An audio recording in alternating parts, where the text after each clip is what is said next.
My guest is the unstoppable Frankie Picasso. She's a professional certified life, business, and master coach, trainer, full-time radio host of the Good Radio Network, author of Midlife Mojo and No Bull Allowed. She's also a solution specialist and advocate for socially conscious planet who just happens to specialize in the impossible. But I wanted to give you something else about Frankie because I found this fascinating. In 2003, she was in a horrific motorcycle accident that changed her life. After breaking both femurs, hip, pelvis, she spent 6 months in the hospital learning to walk again. During her time in the hospital, she was let go from her job, was divorced by her husband, her blues band dropped her as their drummer, and she missed out after training for months to travel and race with her team, the Canadian National Seniors Dragon Boat Team, who were leaving for Shanghai in just 8 days from the day of her accident. 3 days after coming home from the hospital, her beloved dog died, and 2 weeks later, the rod in her leg broke, leaving her to walk on a broken leg for a year until she could get surgery. So she really understands what it is to change one's life and do it with a smile, even through the pain. Welcome, Jackie, or Frankie, I should say. How are you? Dr. Gail, how are you? And I have to say, you are not the first person to call me Jackie. Everybody calls me Why Jackie. is that? Why I is that? don't Is know. that a Freudian slip? Maybe it's the IE at the end, but so many people do it. I used to want to be Jackie when I was a little girl. There was a girl on my bus. Her name was Jackie, and I always wanted to be Jackie. So there we go. Well, Jackie Kennedy was a favorite of mine, so that's interesting. Well, Yeah. we're talking about living regret-free, and I just ticked off about 7 things that could have really sent you on a totally different path. So, Right. why don't you tell us, first of all, about your book, Midlife Mojo, How to Get Through the Midlife Crisis and Emerge as Your True Self. So, what does Mojo mean to you, and did it come to you after going through all that you did? It did. It did. First of all, mojo is a Congolese word, and it comes from the word moyo, which means life force. So it's about your life force. And as you said, all of those 8 things could have taken away that life force so easily, and just put me into a pit of despair. And when I was in the well, we have some breathing problems here. When I was in the hospital for those 6 months, around me were lots of different people who had lots of different injuries, who were trying to get through them, and I saw what a difference having a positive attitude versus a negative attitude, made in oneself, and so this idea of life force, a spark that's inside us that keeps us, so grounded to wanting to be here. I needed to make sure that spark stayed blowing. I had children who needed me, and I needed to find a way to turn myself up, let's say. Well, you also talk about midlife crisis, Mhm. and in fact, I own the title Midlife Crisis Coach. So, what do you mean by midlife crisis? I mean, you know, they say you go through this midlife crisis, and they talk about it more really with men than women. Right. And so, what's your definition of midlife crisis? Well, first, I prefer to call it a metamorphosis because I think that there's an awakening, a desire for more about our purpose and what's happening and what more can we do while we're here. That happens to us. It happens to us at different times because we're each individuals. But sometime between, let's say, 38 to 68, there's an awakening that says, what am I doing here? I don't feel like, I'm doing everything I should be doing. So that's the beginning of what I call that crisis, is the metamorphosis, because I think change happens best in chaos. And so that bull in the china shop person that, goes out and buys a Ferrari and gets a young girl, that male idea of midlife crisis, that is really just a way to break through that socialized self, I believe, into our true self. And I'll explain it in a way. Soren Kierkegaard, the Danish philosopher, who I think is brilliant, he said, as philosophers say that life must be understood backwards, but they forget that the other proposition is that we must live it forwards.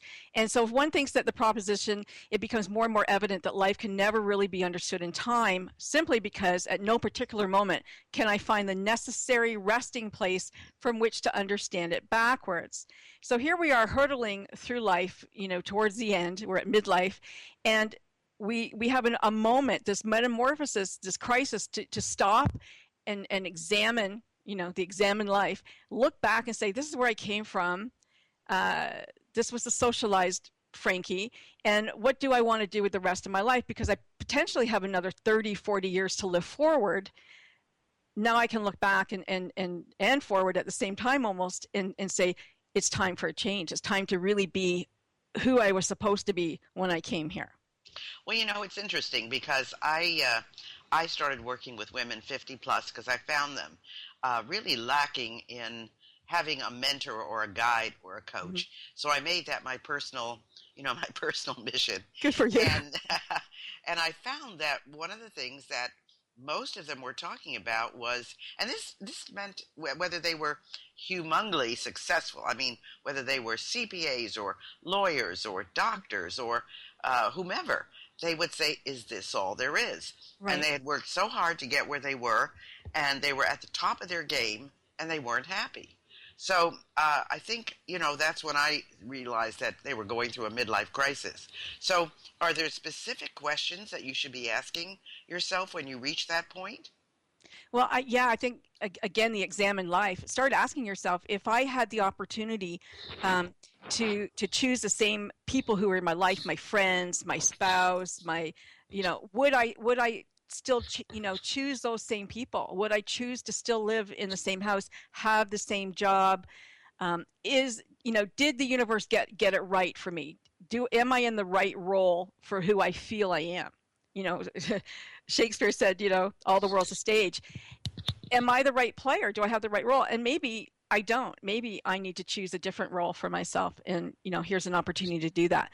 But always asking oneself at any time in their life, where they are they happy? People feel so guilty about that. They feel guilty that they might examine that in their life and say, no, you know what? I don't want to stay with my spouse. I hate where I live. I hate my job. I hate everything. And I don't feel like it's really me. My parents made me be an accountant and I really want to be an artist. And that's what I'm going to go do. And everybody goes, oh, what is he doing? What is she doing? And yet they're really just being their authentic self. Well, that's true.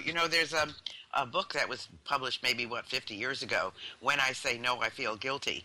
And it's a really interesting book to read, and people should look for it because it's a great way to learn how to say no. But the other thing is I've gone to Orlando a lot, and there's a lot of shuttle drivers and people who, pick people up at the airport and so forth.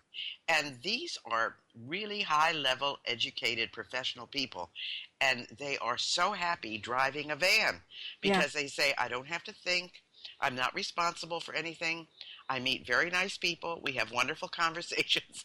I learn a lot, and they're so happy driving a van, and they really don't need to do it for the money. They're doing it for the socialization. So I think that's very, very interesting. So supposing that you get to this point, and you've got all this negative self-doubt and limiting beliefs, how do you get rid of it? Good question. Well, first, you have to hear them. Because a lot of people don't even know what comes out of their mouths. It's like, oh my God, I'm cringing hearing all this negativity come from you. Chicken Little, right?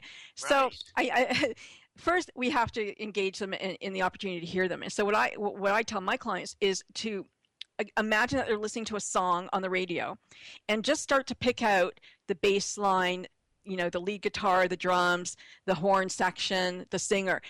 Once you can separate all of those, now you go into your own head and you start to separate the different voices, the members of, the board, I call them, who are talking in our head.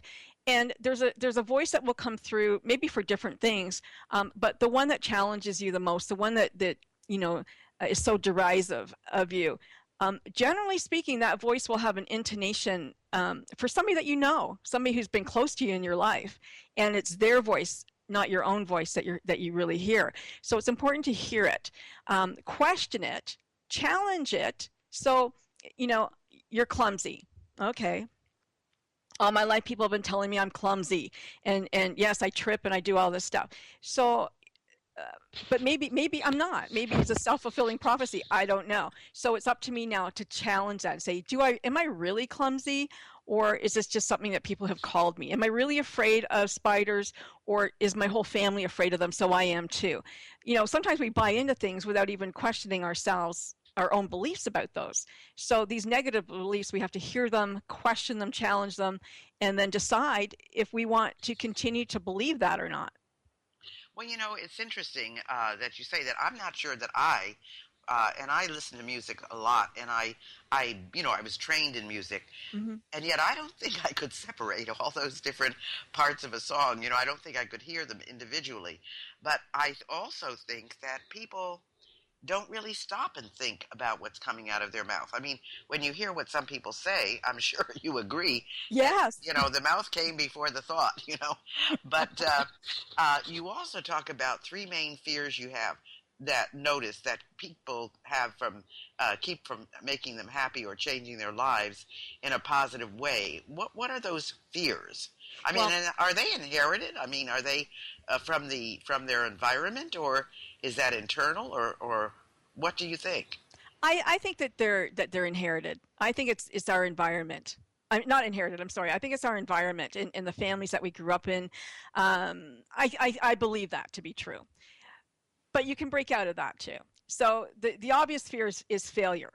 Most of us, because it's a blow to our self-esteem, none of us like to take that hit. And failure, we disappoint the people who are counting on us. We don't want to do that. We fear, if you grew up in a family that, you have to be a winner, and you're not a winner, well, then you fear your family and their, excuse me, their opinion of you, let's say.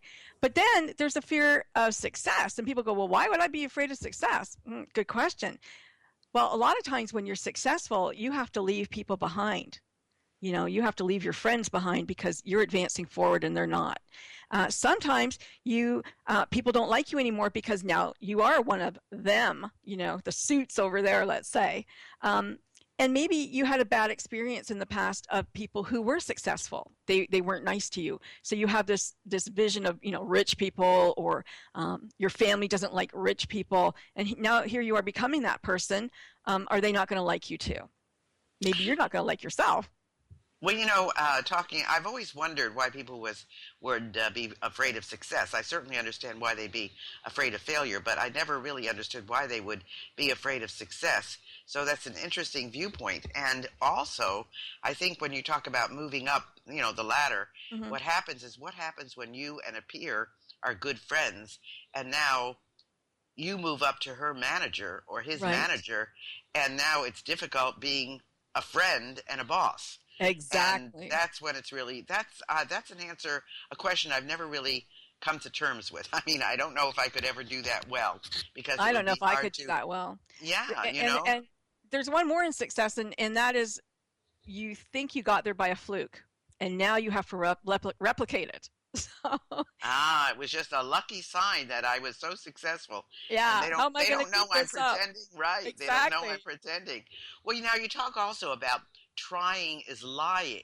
Yeah. So why is commitment versus trying so important to you? Although I must tell you that whenever I have said I will try, people say, well, if you say you're going to try, then you're really not going to do it. And I Exactly. am a firm believer in commitment.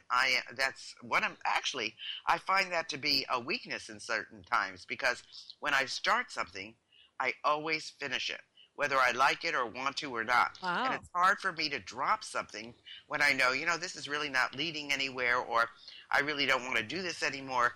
But when I have committed to someone or Right. something, I follow through. So tell us about that. Well, you're right. I say that trying is lying as well.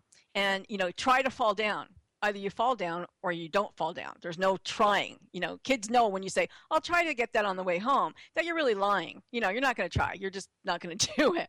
So let's, we don't need that back door. That back door just says, we're going to dip our toe in of trying. No, I don't think I want to do it. And that's it. So it's not beneficial to anybody to try. The commitment is what you need to do. That commitment, that vow, that promise, That's what a commitment is. And that says that we are going to stick with it or with someone until we can't. It doesn't mean forever. I don't think it means forever, Dr. Gail. I just think that it means I'm going to commit to this and do the very best I possibly can. And then, if it's not working out, it's not working out. Like, you don't stay on this thinking